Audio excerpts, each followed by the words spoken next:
Hello lovely viewer, contact has been part 4। पिछले episode में आपने देखा कि नब्या रौनक के साथ कोर्ट जाकर शादी कर लेती है। रौनक की मां नब्या के वेलकम करती है। रौनक नब्या को मजाक मजाक में छेड़ता है कि आज हमारी सुहाग रात है। नब्या डर जाती है और वो हंसने लगता है। नब्या हॉस्पिटल माँ के पास जाने के लिए निकलती है। कहानी आगे सुनो। मेरी माँ के भी सपने हैं मेरी शादी के लिए। मुझे नहीं पता उनको संभाल पाऊंगी कि नहीं।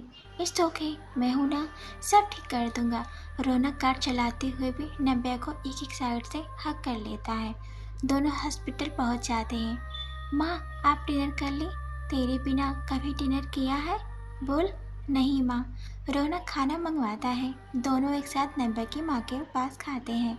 नब्या की माँ नब्या से इशारों में बात करती है कि इसके साथ डेट करना कितना अच्छा दिखता है। लड़का भी अच्छा है, मेरी कितनी परवाह करता है, तेरी भी करेगा। क्या हुआ, आओ दोनों, को नब्या बोली। कुछ नहीं, माँ की आदत है ऐसे बात करने की।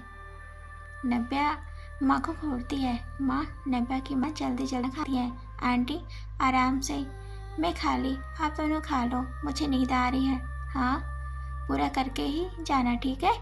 दोनों खाना खा ही रहे थे कि नब्या के होठ के पास चावल के कुछ दाने लग जाते हैं। तो रौनक उसे इशारे से बताता है, पर नब्या को कुछ समझ में नहीं आता।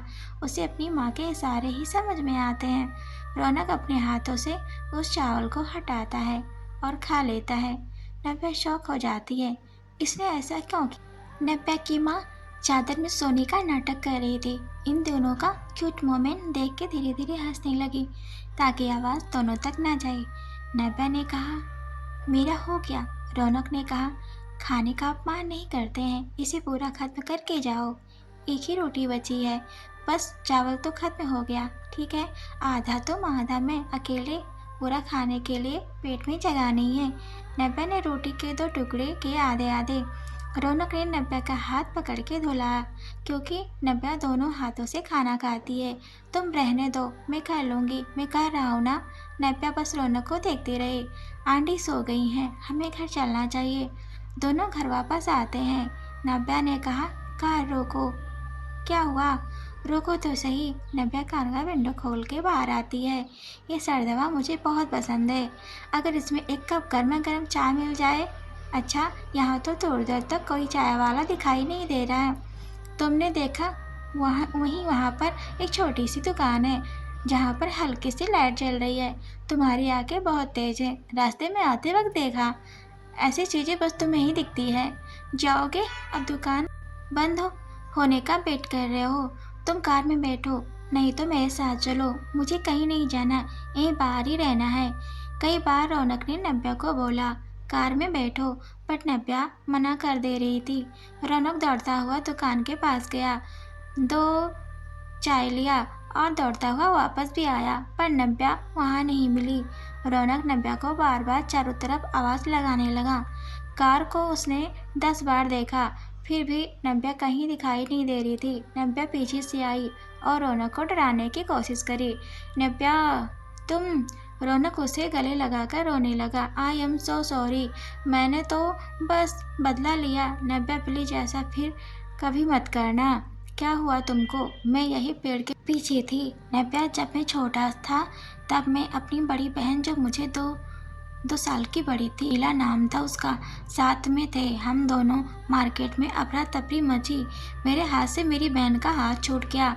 उसे बहुत ढूंढा, मिली नहीं वो। मैं जब खाली हाथ घर आया तो माँ ने पूछा, नीला कहाँ?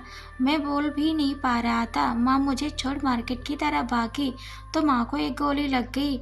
मैं भी माँ के पीछे पीछे गया था। मेरी माँ को हॉस्पिटल ले गई, वो बच तो गई, पर उनकी दिमागी हालत खराब हो गई। पिताजी को जब पता चला माँ पागल हो गई हैं तो दूसरी शादी कर लिए। मुझे उनसे नफरत हो गई। मुझे उस हॉस्पिटल के एक डॉक्टर ने पाला है। मेरी माँ इस हालत में नहीं थी कि मेरा ध्यान रख सके। कई सालों तक वो हॉस्पिटल में रही। मैं पढ़ लिख के डॉक्टर बन गया। जो दादी हैं वो उन्हीं डॉक्टर की माँ है। डॉक्टर अंकल को उन्हीं के कुछ लोगों ने हॉस्पिटल में जान से मार दिया, क्योंकि इस हॉस्पिटल में नकली दवाइयाँ इंपोर्ट होती थी। उनका काला सच अंकल को पता चल गया था। अंकल को कुछ लोगों ने वही सारी नकली दवाइयाँ खिला दी और इंजेक्शन भी लगाए थे। पोस्टमार्टम रिपोर्ट से मुझे पता चला था। नव्या बोली, मैंने सुना है कि तुमने इस हॉस्पिटल को खरीद लिया है। हाँ, दादी ने अंकल के मौत के बाद सारी प्रॉपर्टी मेरे नाम कर दी। मैंने उसी प्रॉपर्टी के कुछ हिस्सों से इस हॉस्पिटल को खरीद लिया। अंकल को इंसाफ दिलाया और वो 3 डॉक्टर थे जिन्होंने अपना कबूल किया कि उन्होंने अंकल के मौत की साजिश रची। उन दोनों को उम्र कैद हो गई। मुझे अभी भी लगता है असली गुनहगार कोई और ही है।